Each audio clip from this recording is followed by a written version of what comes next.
in accordance with international and Philippine. Bandang alas 6 na umaga sa West Philippine Sea, nag-radio warning ang BRP Cabra ng Philippine Coast Guard sa mga barko ng China. Bahagyang tumama ang supply vessel na Uniza May 2 sa Chinese Coast Guard 5203 na humarang sa daan patungong Ayungin Shoal. Nasira ang likurang bahagi ng supply vessel. Sa kabila nito, sinikap pa rin itong tumuloy sa supply mission sa BRP Sierra Madre. Pero nakuyog pa rin ito ng mga barko ng China. Binusinahan, hinabol at dinikita naman ng Chinese Coast Guard ang escort nitong BRP Cabra.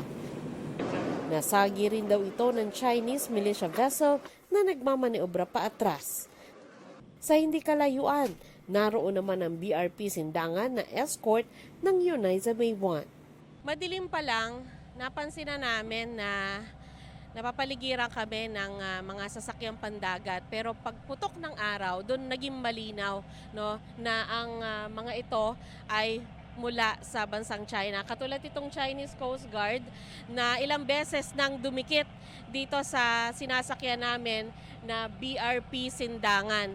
At ang sinusubukan niyang gawin ay mapaghiwalay ang supply vessel na ito at ang ating Coast Guard.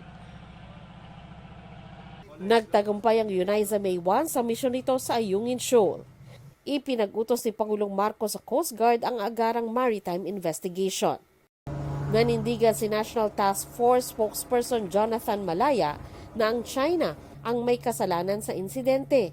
Pero sabi ng China, Pilipinas daw ang tila nananadya. Naglabas pa sila ng sarili nilang video. Common sense lang naman, no? Uniza May is a wooden indigenous boat. Why would you even block the passage of a bigger steel-hulled China Coast Guard vessel? Kaugnay naman sa Philippine Coast Guard vessel, sabi ng China, ito raw ang umatras kaya bumangga sa kanang bahagi ng Chinese fishing vessel.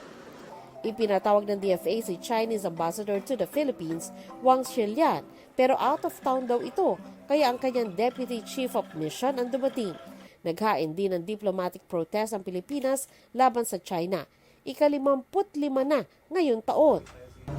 Ito ang kauna-unahang pagkakataon sa mga resupply mission na nagkabanggaan na ang mga barko ng China at Pilipinas. Sandra Aguinaldo, nagbabalita para sa GMA Integrated News.